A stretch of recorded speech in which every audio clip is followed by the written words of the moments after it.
Entonces,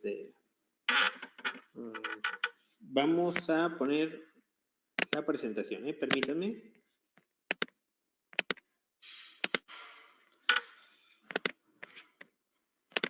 ¿Todos podemos ver la pantalla, doctores?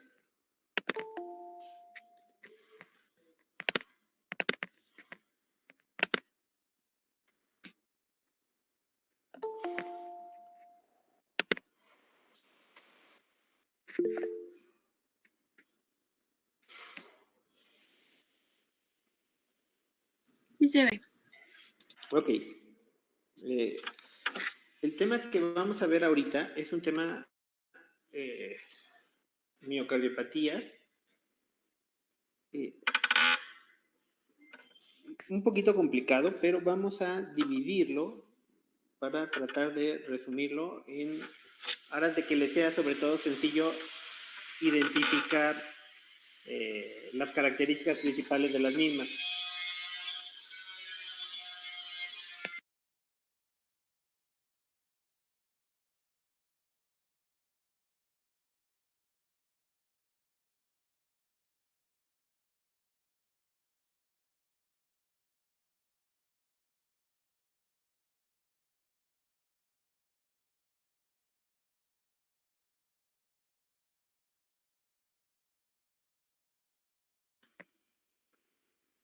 Perdón, doctora C, es que están construyendo un área de aulas aquí en el segundo piso y eso es lo que se escucha. Ok, entonces todos pueden ver la diapositiva, ¿verdad? Sí, doctor.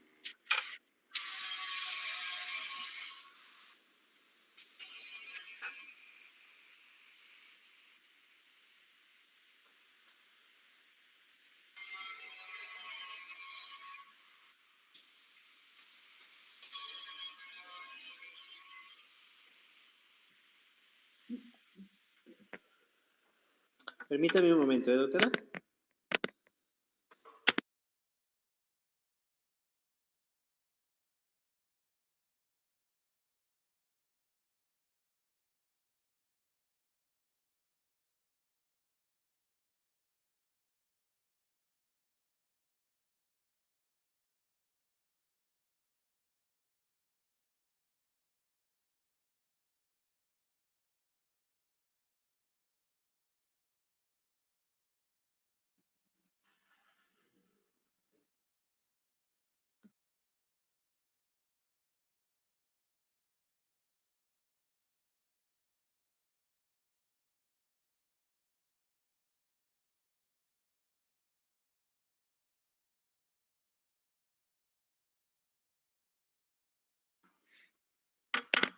Ya estoy con ustedes, doctores. ¿Ya me pueden escuchar? Sí, doctor. Perdón, es que sí, están construyendo aquí en el segundo piso, los que ya vinieron, pusieron ahí una pared y le están levantando, entonces sí nos van a estar interrumpiendo. Vamos a tratar de que se escuche lo más posible, ¿ok? ¿Por qué son importantes estas miocardiopatías, doctores? Si bien no son la patología más frecuente, como la cardiopatía isquémica o las valvulares, sí son importantes porque llegan a desencadenar muchas veces falla cardíaca. De hecho, la característica o una de las características que definen las miocardiopatías es la alteración en la función de los ventrículos o en la capacidad del corazón de bombear la sangre. Tan es así que, si bien es cierto que la primera causa de falla cardíaca es la cardiopatía isquémica, las miocardiopatías en su conjunto son una causa importante o la tercera causa después de la hipertensión y la cardiopatía isquémica de insuficiencia cardíaca. Y un porcentaje grande de estas cardiopatías, dado que están dadas por factores de riesgo o tienen un origen o por lo menos un componente genético, tienen una respuesta mala al tratamiento. A diferencia de la cardiopatía isquémica, en donde nosotros tenemos diversos fármacos que nos ayudan a modificar la evolución de la enfermedad y la agresividad, igual en la hipertensión, en donde tenemos fármacos que nos ayudan a controlarla y por lo tanto a limitar sus efectos adversos. En el caso de la miocardiopatía, muchas veces la evolución de la enfermedad puede afectarse realmente relativamente poco con el tratamiento y por lo tanto progresar con o sin tratamiento a estadios más avanzados, incluso a la necesidad del trasplante cardíaco, como es esta gráfica que ustedes acaban de ver en la pantalla. Ahora, ¿cómo definimos las miocardiopatías? Porque en realidad miocardiopatía, si nosotros usamos la definición de la palabra etimológicamente, pues es toda aquella enfermedad del músculo cardíaco. En realidad, específicamente de lo que nos vamos a enfocar en esta clase, o a las miocardiopatías en general, son aquellos trastornos del músculo cardíaco que van a alterar tanto su función, y al alterar su función van a producir, la gran mayoría de las veces, con el tiempo de evolución que siga, datos de insuficiencia cardíaca.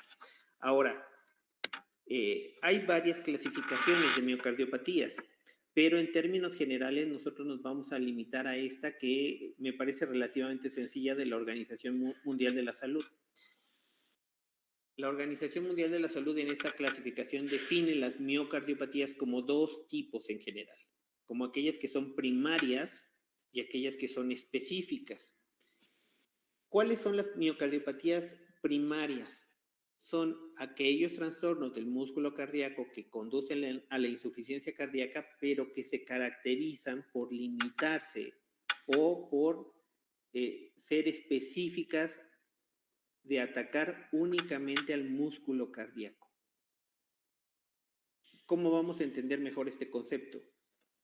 Cuando nos pasamos a las cardiomiopatías específicas, es decir, el otro grupo, o si quieren podemos llamarles también secundarias, si las primeras de las que estamos hablando son primarias, vamos a decir que las específicas son secundarias, nos estamos refiriendo a alteraciones del músculo cardíaco que tienen un componente tanto en el músculo cardíaco como en diversos otros órganos o partes del sistema circulatorio. Por ejemplo, hemos hablado de la miocardiopatía isquémica, que en términos generales se refiere a la enfermedad del músculo cardíaco causada por la estenosis de las arterias coronarias.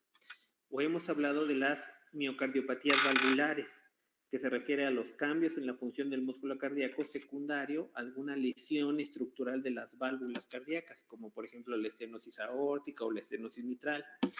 O hemos hablado de la cardiopatía hipertensiva, que se refiere a cambios en el músculo cardíaco como respuesta al aumento de la presión arterial sistémica. Entonces, estas son conocidas como miocardiopatías secundarias o específicas. En realidad, en estas miocardiopatías, el problema no es específico del músculo cardíaco, sino que hay otro segmento del aparato cardiovascular o incluso de la economía del cuerpo que está afectado, y esta afectación al final produce estos cambios de remodelación o de alteración del músculo cardíaco, pero no porque el músculo cardíaco en general hubiera estado mal desde un inicio, sino como respuesta a estas otras lesiones que afectan la función del corazón. ¿Se entiende este concepto, doctores? Sí. Ok, entonces estas son las específicas o secundarias. Entonces, ¿cuáles serían las miocardiopatías primarias, que es en realidad de lo que se trata esta clase? En estas miocardiopatías primarias, en realidad, no es como un efecto secundario de otra alteración, sino que específicamente desde un inicio, la lesión o la alteración del músculo se produce exclusivamente en el músculo cardíaco, no como consecuencia de otra alteración hemodinámica o de otra enfermedad. ¿Cuáles son los tipos de cardiopatías primarias más comunes? Vamos a ver la miocardiopatía dilatada, la miocardiopatía hipertrófica, la miocardiopatía restrictiva. Existe la displasia ritmogénica del ventrículo derecho y existen varias otras muy poco frecuentes que se consideran como no clasificadas en estas cuatro. En realidad, las más frecuentes de las miocardiopatías primarias que vamos a ver son las primeras tres: la miocardiopatía dilatada, la miocardiopatía hipertrófica y la miocardiopatía restrictiva. ¿Ok? Entonces, son primarias porque el defecto en el músculo cardíaco es exclusivo del músculo cardíaco, no consecuencia de otra enfermedad o de alteración en otro elemento de la circulación, como las válvulas o las coronarias o la hipertensión. Entonces, si nos vamos ya propiamente a esas tres miocardiopatías primarias más comunes, ¿cómo vamos a diferenciar una de la otra? por sus características hemodinámicas y anatómicas. El corazón normal es como el que ustedes verían aquí en el cursor en la porción superior izquierda, doctores. Tiene un grosor del ventrículo izquierdo que habitualmente es de 10 a 15 milímetros y tiene una forma, el ventrículo, como de cono invertido, en donde es más amplio en la base, tiene una porción apical que es más estrecha y tiene la salida habitualmente del vaso principal, en este caso de la aorta, y el llenado del ventrículo se produce a través de la aurícula izquierda por el ventrículo izquierdo a través de la válvula mitral.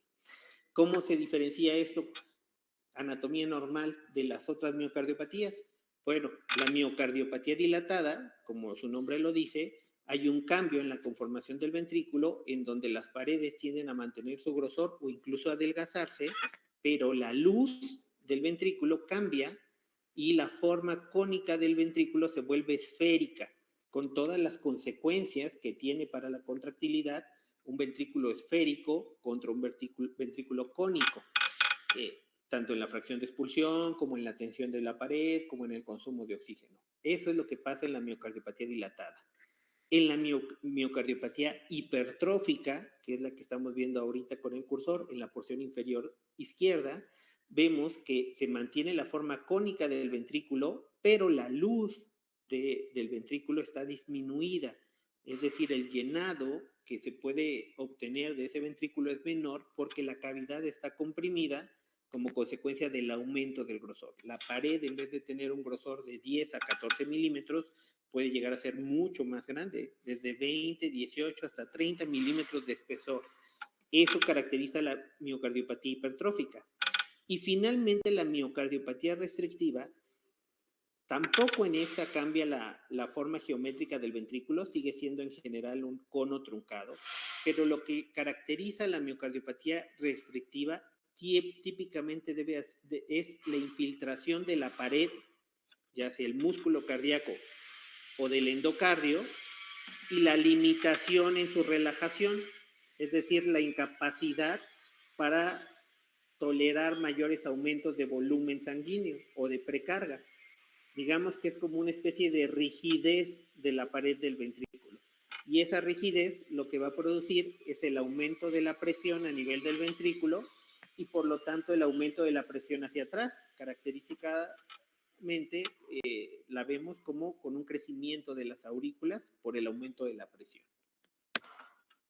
Si nosotros hiciéramos un cuadro de las características principales de estas cardiomiopatías, muy resumido, veríamos más o menos esto que están ustedes observando en la pantalla. En la miocardiopatía dilatada, vean ustedes cómo lo que va a haber es una disfunción sistólica, es decir, una disminución de la actividad contráctil del corazón. ¿Por qué? Pues porque se pierde la geometría. No tiene la misma fuerza un corazón esférico que un corazón cónico. Además, hay una disminución relativa del grosor de la pared y entre menos músculo cardíaco o menos grosor de la pared, menor fracción de expulsión. Normalmente el ventrículo izquierdo lo vamos a ver dilatado o aumentado de tamaño, de hecho de forma muy importante. Tradicionalmente la miocardiopatía dilatada produce grandes cardiomegalias y por lógica también la fracción de expulsión o la fracción de eyección va a estar disminuida como consecuencia de esos cambios anatómicos, porque el espesor del músculo cardíaco puede ser normal, pero obviamente se va a ver más delgado por el aumento de la luz del ventrículo izquierdo, o lo más común es que esté disminuido, el grosor del músculo se ha disminuido como consecuencia de la enfermedad. En la cardiomiopatía hipertrófica, el problema no va a ser sistólico, porque de hecho tengo yo mucha cantidad de masa muscular. En realidad mi fracción de expulsión se va a mantener o incluso puede aumentarse. El problema más bien va a ser diastólico o de llenado. No puedo llenar, o la cavidad que me queda en el ventrículo es de menor tamaño y por lo tanto la precarga se afecta por este grosor tan importante de las paredes. La cavidad, si ustedes la ven, va a estar entonces reducida. Y aunque se mantenga una fracción de eyección normal o elevada, la disminución de la precarga es el problema que tenemos aquí. El grosor del músculo cardíaco en el cardiomiopatía hipertrófica, pues al contrario, va a estar muy aumentado o el más aumentado de todos. Y finalmente en la cardiopatía restrictiva o miocardiopatía restrictiva, otra vez No tengo un problema de expulsión, mi problema es de llenado, porque la cardiopatía restrictiva se caracteriza por un engrosamiento, pero sobre todo por una rigidez del músculo cardíaco o de las paredes del ventrículo, y esta rigidez impide el adecuado llenado. Por eso tengo restricción de la precarga. La cavidad del ventrículo izquierdo va a estar más parecida a la de la cardiomiopatía hipertrófica, reducida o normal. De hecho, es muy frecuente que esté normal, es mucho más frecuente que la reducción se dé en la cardiomiopatía hipertrófica que en la restrictiva. Pero sí hay una gran diferencia de estas dos con la cardiopatía dilatada, en donde al contrario está muy dilatado, ¿no? Como su nombre lo indica. La fracción de expulsión en la cardiopatía restrictiva tiende a ser normal en un inicio, pero después, con el paso de la enfermedad, se va a afectar y sí tiende a disminuir, aunque no se compara con la cardiopatía dilatada, en donde desde un inicio tenemos una disminución de la fracción de expulsión. Y el grosor del músculo cardíaco tiende a ser prácticamente normal o ligeramente aumentado, porque la patología, la causa, en este caso hay varias causas que causan la rigidez de la pared en la cardiopatía restrictiva, puede causar un engrosamiento discreto de la pared y eso se ve representado como un aumento en el grosor, aunque nunca comparable con la cardiopatía hipertrófica. Preguntas hasta aquí, doctores. ¿Se entiende la diferencia entre estos tres principales subtipos de miocardiopatías? Sí, doctor. Ok. Ahora, vamos a ir poco a poco describiendo algunas características de ellas. En el caso de la cardiopatía dilatada, hay o se han reconocido alteraciones genéticas que favorecen que haya una alteración en la síntesis de proteínas en estos miocitos, sobre todo a nivel de la síntesis de mitocondrias. Las mitocondrias y el retículo sarcoplásmico son estructuras muy importantes en la miofibrilla cardíaca porque ahí es donde tenemos concentradas las proteínas energéticas, aquellas que favorecen la liberación de calcio y proteínas o sustratos de alta energía que van a favorecer la contractilidad cardíaca. Cuando estas están alteradas, esos sustratos de alta energía y por lo tanto el calcio y las moléculas de ATP van a estar disminuidas y eso va a afectar la fuerza de la contracción. Entonces sí se han reconocido alteraciones moleculares específicas que afectan estas proteínas en la miocardiopatía dilatada. Sin embargo, tampoco quiero que ustedes piensen que el componente es 100% genético. De hecho, ahorita vamos a ver un cuadro más adelante en donde vemos que hay varias causas de miocardiopatía dilatada en general. Algunas de las alteraciones en donde sí hay evidencia clara que una mutación específica pueda producir una proteína alterada que pueda favorecer este cambio en la debilidad o la fragmentación de las miofibrillas cardíacas en la cardiomiopatía dilatada son estas que ven, en donde se alteran desde receptores adrenérgicos beta, desde receptores de angiotensina, se alteran cadenas de mioglobulinas, incluso el factor de necrosis tumoral también puede estar afectado.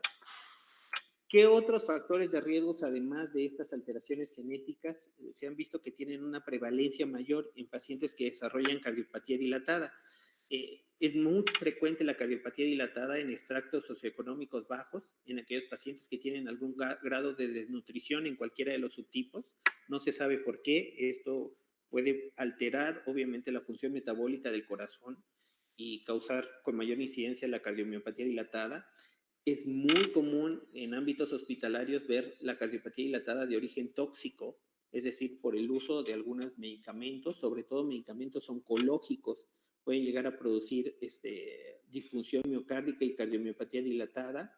La ingesta de algunas drogas o toxicomanías como el alcohol, el tabaco, etcétera, también se ha visto que favorece el aumento en la prevalencia de cardiomiopatía dilatada y el aumento de peso. También la obesidad tampoco se ha encontrado, o sí hay muchos escritos que hablan sobre la relación entre el aumento de la masa de los adipocitos con la prevalencia de cardiomiopatía dilatada, pero no queda muy claro cuál es la conexión exacta. La diabetes, obviamente que también vamos a encontrar asociada a la obesidad. Vamos a poner aquí un cuadro en donde ven Y no son todos, doctores. En realidad hay muchísimas causas o factores etiológicos o por lo menos factores de riesgo que puedan asociarse a la presencia de miocardiopatía dilatada.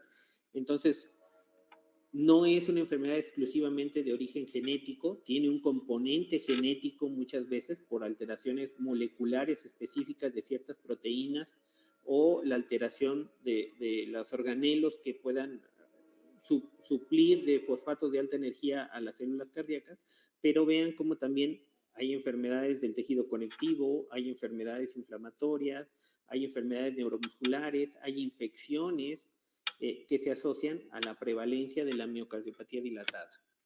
Ahora, clásicamente, ¿cómo vamos a encontrar o cómo se va a manifestar la cardiomiopatía dilatada? Pues es un paciente que tiene básicamente datos de bajo gasto. Es decir, su característica, de acuerdo a la tablita que vimos hace un momento, es la disminución de la fracción de expulsión por la esfericidad del ventrículo izquierdo. Entonces eso ocasiona, pues, básicamente un cuadro de insuficiencia cardíaca de bajo gasto o de FEBI disminuida, que quedamos que era el tipo de insuficiencia cardíaca más común que vamos a ver o que ustedes van a ver.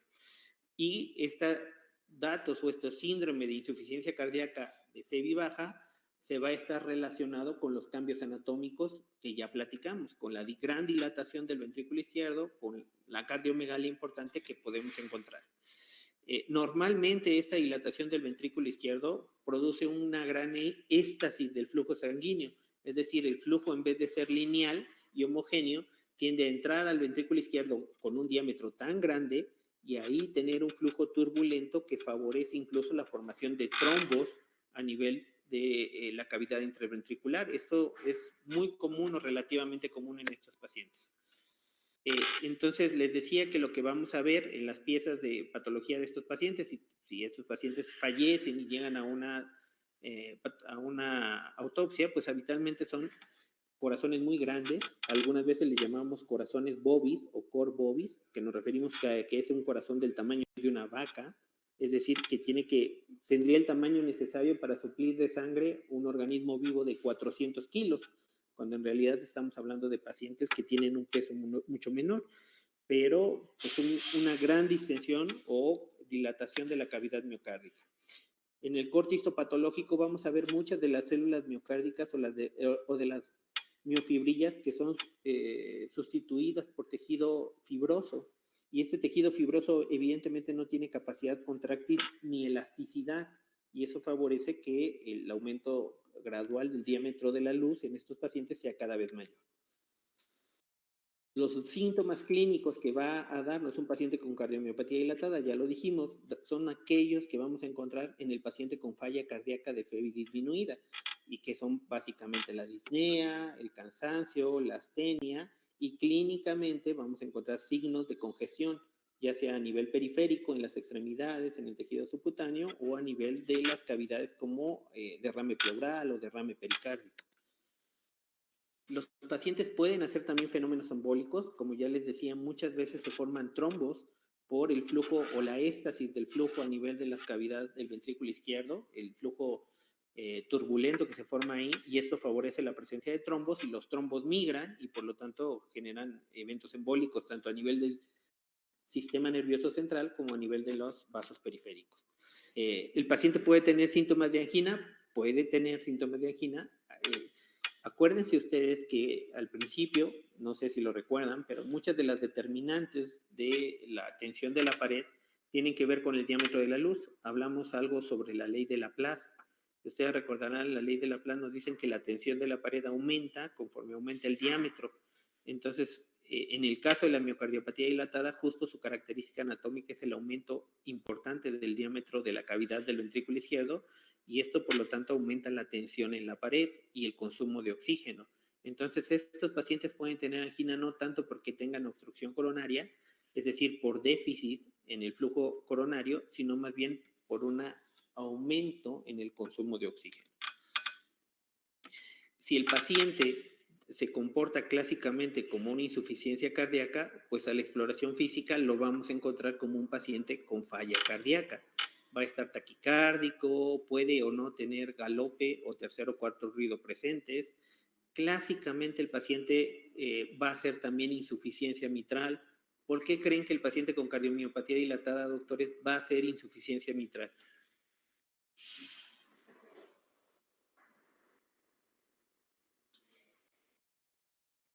¿O qué tipo de insuficiencia mitral haría, de acuerdo a lo que hemos estudiado anteriormente?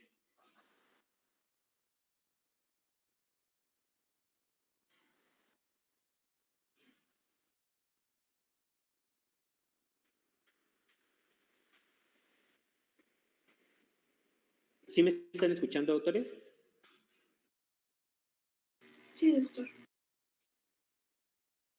¿Cuál sería el mecanismo entonces de la insuficiencia mitral en estos pacientes?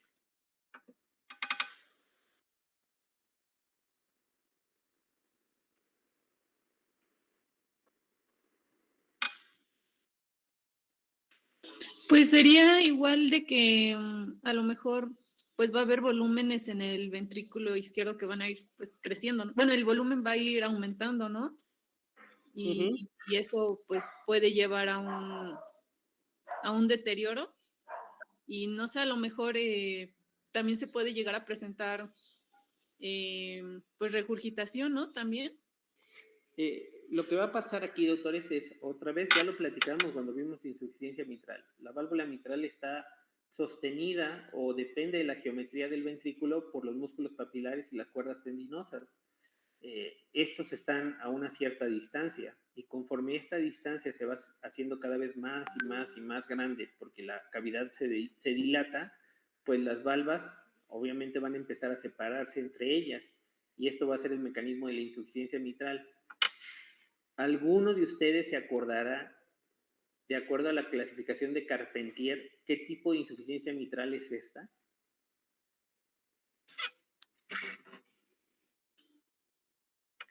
Cuando no hay un problema en las valvas de la válvula mitral, sino más bien hay una separación de todo el aparato subvalvular.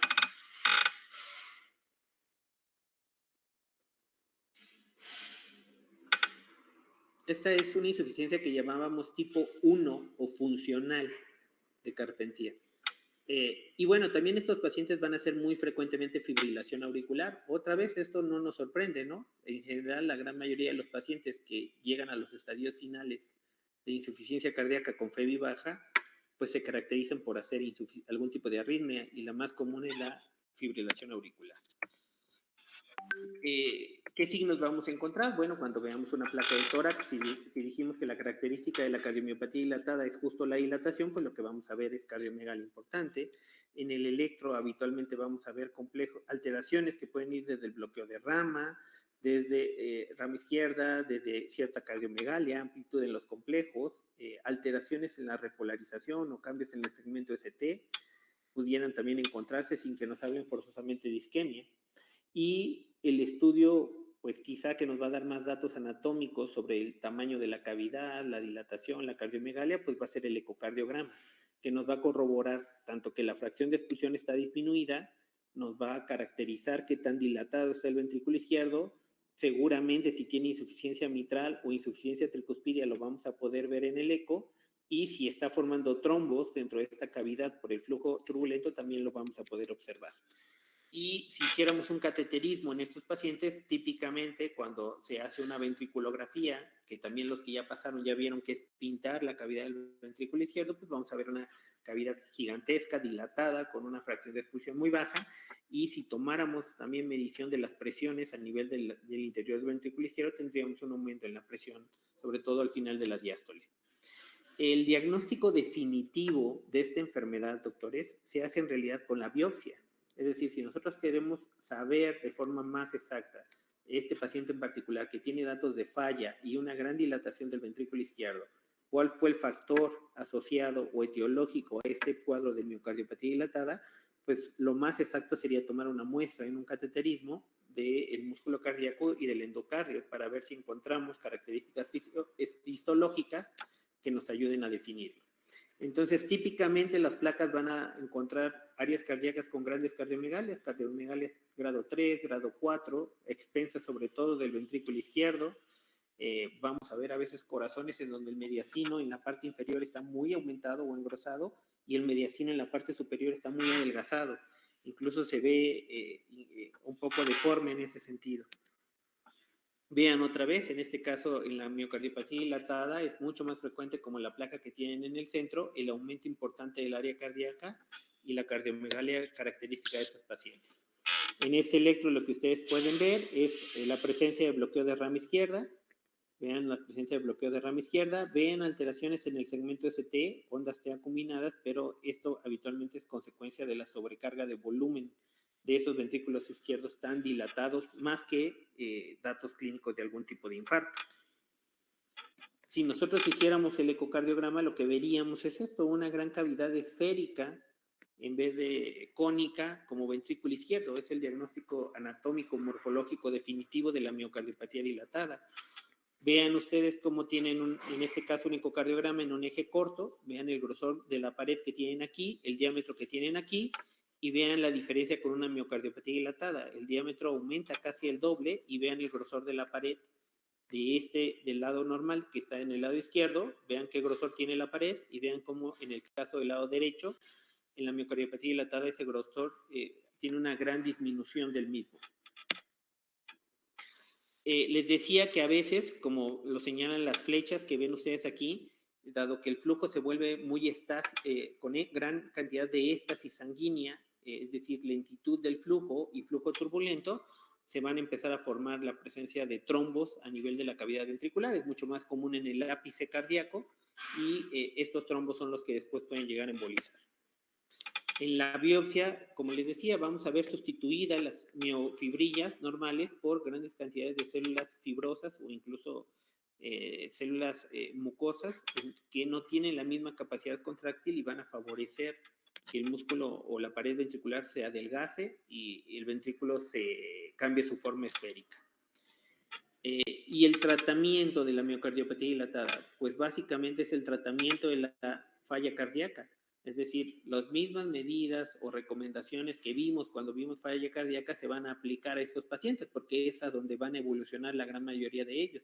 Entonces, sabemos que los pacientes que tienen datos de falla cardíaca debemos de darles dietas con menor cantidad de sodio, tenemos que tener un control de los líquidos, deben tener controles de los factores de riesgo, como sería la obesidad, la diabetes, la presión, y vamos a darles tratamiento para la insuficiencia cardíaca, ya sea con los fármacos que conocemos de primera línea, como los beta bloqueadores o los inhibidores de la IECA.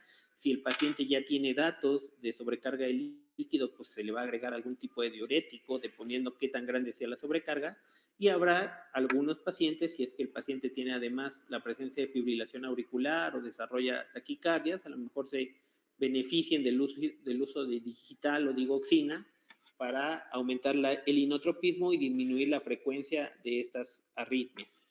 Si el paciente cumple con criterios de riesgo para la formación de émbolos o trombos, o tenemos los datos ecocardiográficos de la presencia de los mismos en la cavidad del ventrículo izquierdo, pues también es candidato al uso de anticoagulantes orales. También si el paciente tiene fibrilación auricular, ya sabemos que la fibrilación auricular es una indicación para el uso de anticoagulantes justo para tratar de prevenir las complicaciones embólicas en estos pacientes.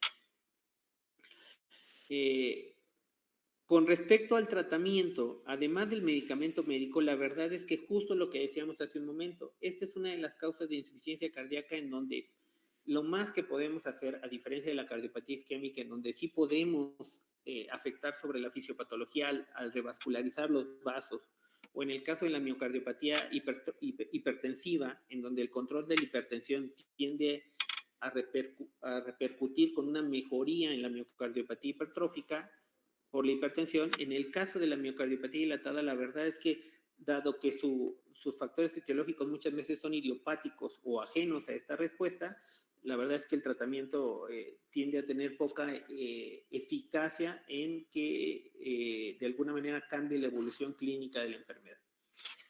Cuando el paciente pasa a estadios más avanzados de la insuficiencia cardíaca, que esto también ya lo vimos en ese tema, pues algunas otras terapias un poquito más agresivas, además de la terapia farmacológica, pueden llegar a ocuparse. Por ejemplo, si el paciente tiene la presencia de múltiples arritmias y estos focos arritmogénicos tienen el riesgo de generar arritmias letales, pues a lo mejor el paciente es candidato a un tipo de dispositivo que evite la presencia de estas arritmias letales, como sería un desfibrilador o una resincronización.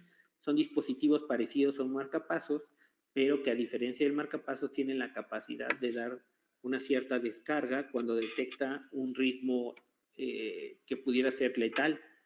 Obviamente esto es de gran ayuda en estos pacientes que tienden a desarrollar muchas de esas arritmias, incluso una causa de muerte, la presencia de una arritmia letal. Al tener alguno de estos dispositivos, por decirlo de alguna manera, se aborta la arritmia y el paciente tiene una sobrevida un poco mejor. El paciente, se han hecho terapias incluso, ustedes no lo saben porque son muy jóvenes, pero a lo mejor alguno de ustedes ha leído algo sobre terapias con células madres. Hace mucho tiempo se pensó que las células embrionarias, que son totipotenciales, podrían servir para curar muchas enfermedades crónico-degenerativas al tener una buena capacidad de regeneración, porque son totipotenciales. Entonces se utilizó esto en muchas patologías, incluyendo la falla cardíaca. Desafortunadamente no tuvo el resultado que queríamos. Y como muchos pacientes con falla cardíaca, con FEBI baja, pues algunos irán incluso a trasplante, o varios de los pacientes que son candidatos a trasplante en realidad tienen como etiología de la falla cardíaca la miocardiopatía hipertrófica. El trasplante es uno de los tratamientos más efectivos en mejorar la sobrevida en este grupo de pacientes, porque muchos de estos pacientes son de grupos de edades relativamente jóvenes. Entonces, una vez que son sometidos a trasplante, habitualmente después de los 5 años del trasplante, entre el 60 y el 80% de estos pacientes sobreviven con una clase funcional relativamente aceptable. ¿Preguntas, doctores? ¿Dudas sobre la miocardiopatía dilatada?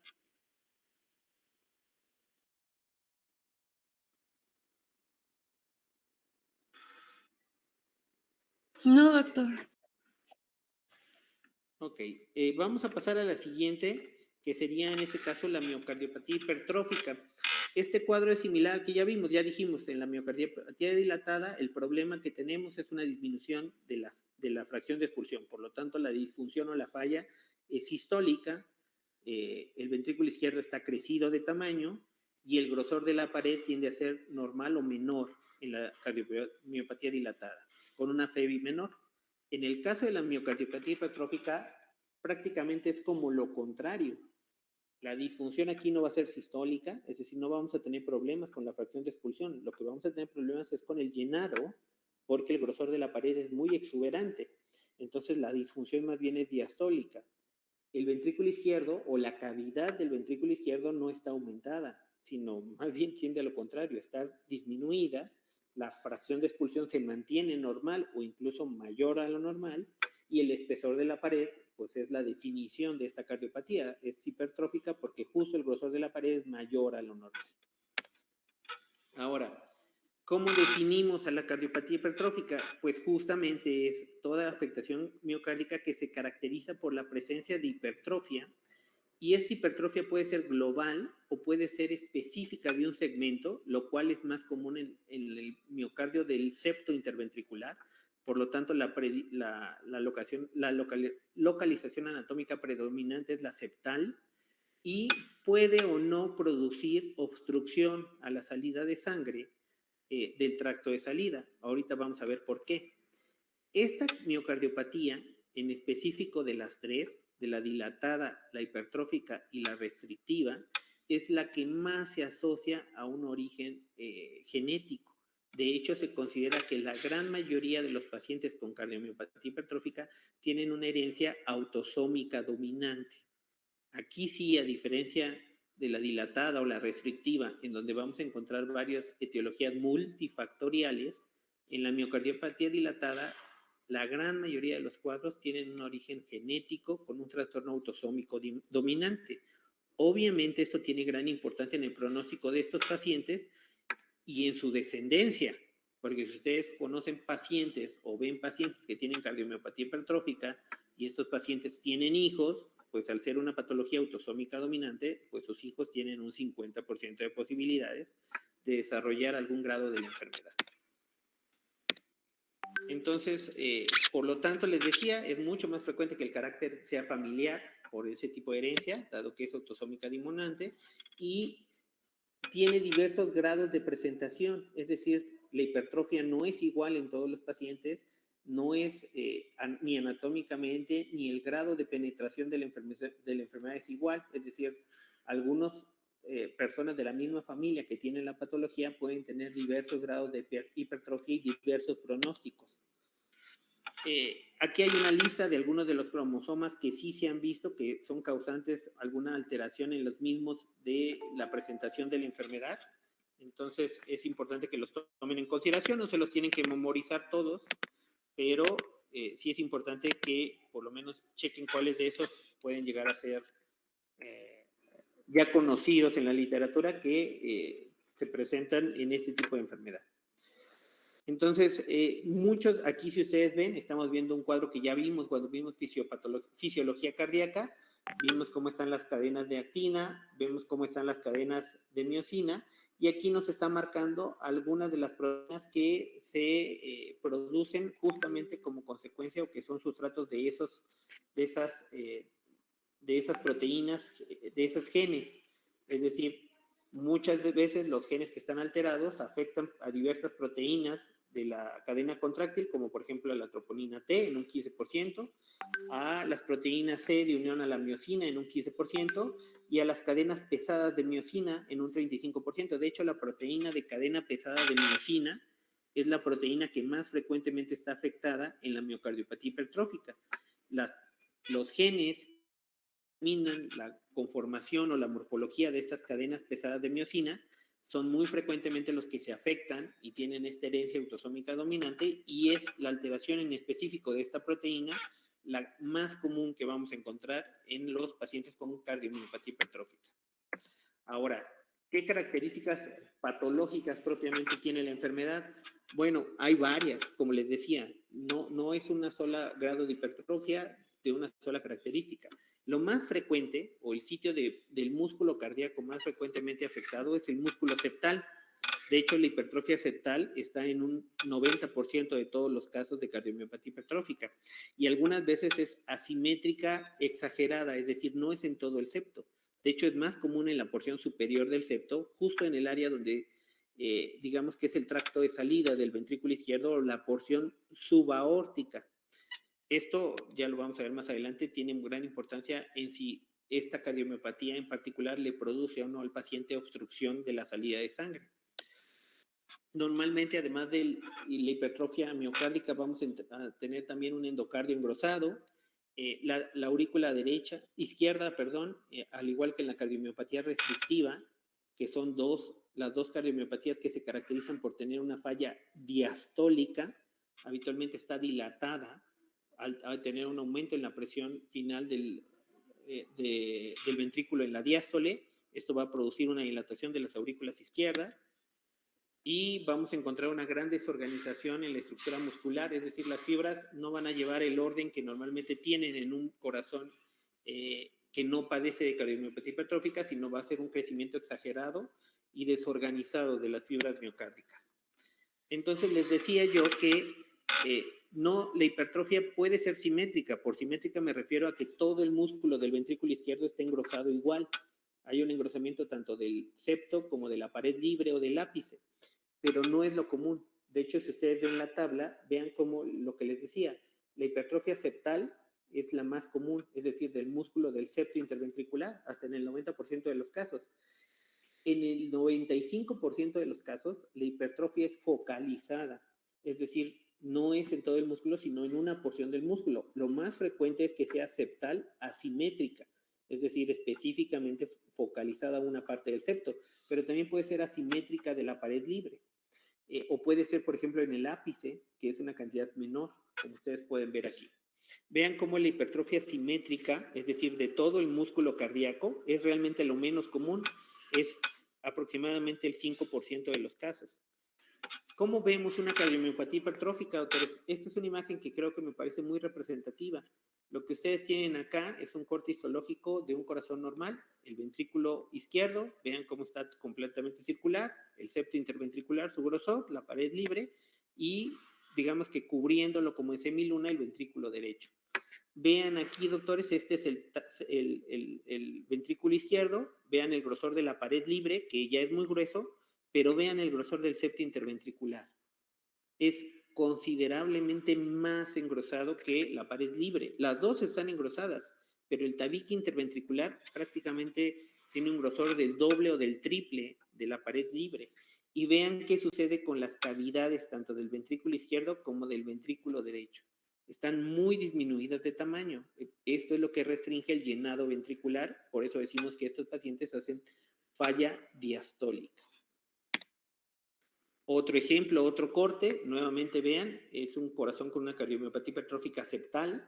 Vean cómo está la cavidad del ventrículo izquierdo, el grosor de la pared libre, que es muy grueso, pero bueno, si lo comparamos con el grosor del tabique interventricular, pues hasta se ve delgado, aunque los dos estén hipertróficos. Por eso les decía que en la cardiomiopatía hipertrófica lo clásico es que sea asimétrica.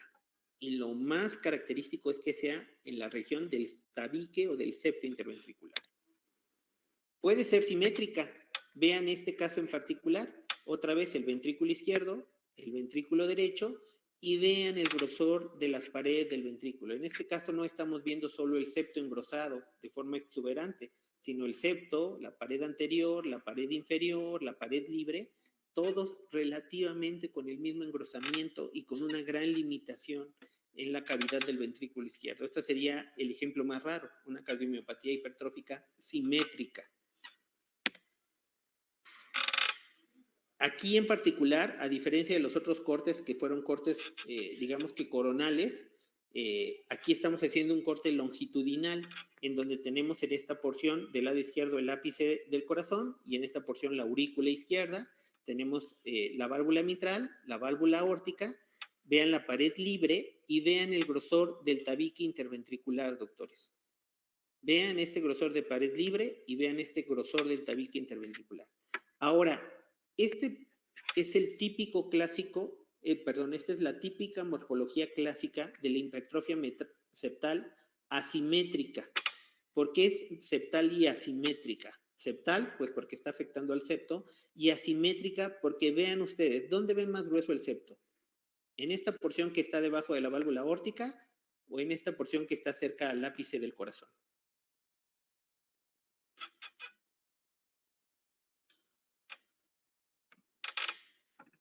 ¿Dónde lo ven ustedes más grueso, doctores, doctoras?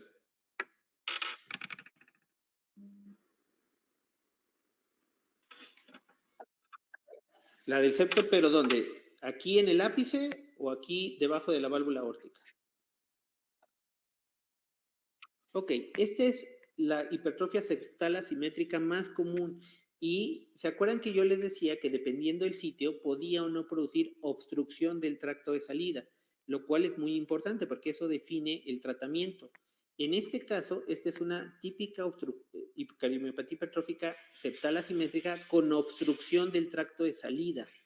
Esta luz, que es por donde pasa la sangre del ventrículo izquierdo a la aorta, está disminuido. Esto es el tracto de salida. Y vean cómo está disminuido, porque gran parte del tracto de salida está tomado por la hipertrofia septal asimétrica. Entonces, esto es lo más característico, es el subtipo más común. Ahora, ¿qué vamos a ver en la histología? Como lo platicamos también en la cardiomiopatía dilatada, pues aquí lo que vamos a ver es mucha hipertrofia. Al contrario de lo que vimos en la dilatada, no va a haber sustitución de las miofibrillas, va a haber aumento de las miofibrillas. Eso sí, su organización va a ser muy irregular. Tiende a enrollarse incluso a varias de las miofibrillas, a dejar de estar empaquetadas de forma lineal, a tener, parecer como enrolladas sobre mí mismo por la gran hipertrofia. En algunos sitios sí puede haber un poco de degeneración muscular. Y los miofilamentos dentro de la miofibrilla pues están completamente desorganizados porque el crecimiento no lleva un orden homogéneo. Entonces, en los cortes lo que vamos a encontrar es esto, las células miocárdicas que tienen habitualmente núcleos pequeños, pero en vez de que nosotros los veamos lineales o homogéneos, como los paquetes de miofibrillas clásicos que hemos visto antes, vean cómo el crecimiento no tiene un orden en particular, es completamente desorganizado y exuberante. ¿Cuál va a ser el problema de la cardiomiopatía hipertrófica? Bueno, hay varios problemas en una cardiomiopatía hipertrófica. Uno pues fisiológicamente no vamos a tener problemas para la expulsión. En teoría eso está bien cubierto, porque al contrario, tenemos un músculo excedente. Vamos a tener problemas en el llenado. La distensibilidad y la relajación de ese músculo tan grueso, pues va a estar muy alterada o muy disminuida. Y eso va a afectar el gasto cardíaco por disminución en la precarga. Vamos a tener un aumento o una obstrucción de la salida de sangre, como en la estenosis aórtica, solamente que aquí la obstrucción no está en la válvula aórtica, sino debajo de la válvula aórtica, porque ya dijimos que el tipo más común es la hipertrofia septal asimétrica que tiene obstrucción, es decir, que este engrosamiento del septo disminuye la luz del tracto de salida y funciona como una estenosis aórtica. Obviamente esto también empeora la cardiomiopatía hipertrófica porque aumenta la poscarga y eso no va a ayudar a disminuir la hipertrofia, al contrario. Y muchos de estos pacientes, dado que tienen este gran crecimiento ventricular de músculo cardíaco, tienen múltiples focos ectópicos a nivel de los ventrículos. Eso puede llegar a generar arritmias ventriculares, incluso letales. Ahora, ¿qué es lo que sucede cuando la hipertrofia es asimétrica? Es lo que les mencionaba. Cuando el septo está aumentado de tamaño, la sangre que debe de pasar por ese trayecto en donde ven la flecha amarilla y tiene que salir por la válvula aórtica se va a ver obstruida porque este septo cada vez va a ir desplazándose más y más y más hasta disminuir la luz del tracto de salida y por lo tanto provocar esta obstrucción. Muchas veces esa obstrucción también se asocia a la presencia de insuficiencia mitral. Lo que sucede es que se hace una especie como de vacío, doctores, por la presión que se necesita para expulsar la sangre a través de la válvula aórtica y eso suele jalar a la valva anterior de la válvula mitral y producir también insuficiencia mitral. ¿Cuáles son los síntomas que vamos a encontrar clínicos del paciente con cardiomiopatía hipertrófica? Habitualmente el paciente en estadios iniciales pues va a tener datos de disnea, va a tener datos de falla cardíaca, en este sentido de falta de aire, pero no como consecuencia de la falla sistólica como en la cardiomiopatía dilatada, sino más bien por disminución de la precarga o del llenado, que es lo que restringe la cardiomiopatía hipertrófica. El paciente puede tener angina o isquemia. De hecho, es muy común en la cardiomiopatía hipertrófica el dolor anginoso. ¿Por qué? Tenemos una gran cantidad de músculo cardíaco que requiere una gran cantidad de flujo coronario, pero obviamente muchas veces el flujo coronario no va a poder ser suficiente para las necesidades de consumo de oxígeno en estos pacientes que tienen una pared tan engrosada. Y eso puede producir angina, aunque el paciente no tenga propiamente estenosis coronarias. Si la limitación del flujo de oxígeno se vuelve mayor o más importante, pues el paciente puede, como en la estenosis aórtica, que es una patología similar por obstrucción, desarrollar incluso síncope por disminución del gasto cardíaco a nivel de los órganos periféricos o a nivel del sistema nervioso central, o desarrollar arritmias letales, como ya lo dijimos. Las arritmias pues se van a caracterizar porque el paciente tiene palpitaciones. Clínicamente ya sabemos que el cuadro clínico de la arritmia es la palpitación o la sensación anormal de la frecuencia cardíaca que tenemos. Ahora, en la exploración física es común que nos vayamos a encontrar con la presencia de soplos, tanto por la obstrucción de la salida del flujo a través del tracto de salida del ventrículo izquierdo, como por la insuficiencia mitral. Ya dijimos que estos pacientes muy frecuentemente, además de tener obstrucción de flujo, tienen insuficiencia mitral. Entonces, casi siempre los vamos a encontrar en la cardiomiopatía, sobre todo de tipo septal asimétrico, con la presencia de un soplo a la exploración física. Y en el electro lo que vamos a ver pues van a ser grandes datos de hipertrofia ventricular, obviamente ejes desplazados completamente a la izquierda. Podemos encontrar a veces ondas Q patológicas que se trata de vectores aumentados de tamaño, sobre todo porque recordemos que el primer vector, que suele ser el que hace la onda Q, es relativamente pequeño en el corazón normal, pero si muchas veces sabemos que la hipertrofia, que la miocardiopatía hipertrófica tiene predisposición por la hipertrofia septal, pues obviamente esto va a aumentar el tamaño de este vector, ¿no? Entonces, y muchas veces lo vamos a encontrar también con la presencia de arritmias.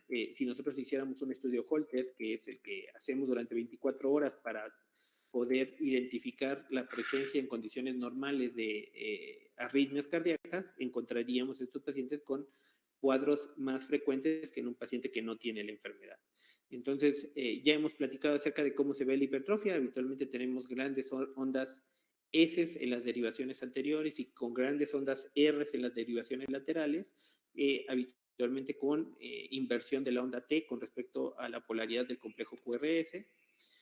Vean ustedes otra vez datos de hipertrofia, incluso también vemos ondas Q patológicas, en este caso en ABF, en D2, como consecuencia de ese primer vector que está aumentado de tamaño o vector septal. El paciente en la placa de tórax puede tener algo de cardiomegalia, aunque no es lo más común. Realmente, pues en eso se va a diferenciar del paciente con cardiomiopatía dilatada. Creo que ya mero vamos a terminar la llamada, doctores. Vamos a avanzar un poquito más. Vamos a tener paciente con crecimiento de la aurícula izquierda, ya platicamos por qué, justo por la falla diastólica, el aumento de la presión telediastólica en estos pacientes. Y en el ecocardiograma, que es el mejor estudio para que nosotros veamos la anatomía de esta enfermedad, pues vamos a poder identificar claramente los sitios de aumento del grosor del músculo cardíaco, sobre todo a nivel de la región del septo, y vamos a poder identificar también los datos de insuficiencia mitral. Otra vez, vean diversas cortes de ecocardiograma en donde vemos en la parte superior, vean en el lado izquierdo, una cardiomiopatía septal asimétrica, vean cómo se ve el septo, el grosor comparado con la pared libre, vean qué tan importante es ese grosor comparado con un músculo que tiene una hipertrofia normal, por decirlo a simple vista. Vean cómo siempre es el septo el que más frecuentemente está afectado. Como vimos al principio, sí puede estar afectado toda la pared libre o todo el músculo cardíaco de forma simétrica, pero esto solo pasa en el 5% de los casos. En este caso están viendo un eje largo, esta es la aurícula izquierda, la válvula mitral, la válvula aórtica, y aquí estas flechas verdes que nos están marcando la imagen están midiendo el grosor del septo interventricular. Vean cómo este grosor es considerablemente mayor al normal y se trata de una hipertrofia septal asimétrica. Otras imágenes, quizá en esta es más claro otra vez, un eje largo, la válvula aórtica, la raíz de la aorta, el ventrículo izquierdo, la válvula mitral, la aurícula izquierda, otra vez vean el grosor del tabique interventricular. Ahora, voy a suspender un momento, doctores, para mandarles el otro link, porque se va a acabar ahorita el contacto, ¿ok? Sí, doctor. Dame un minutito.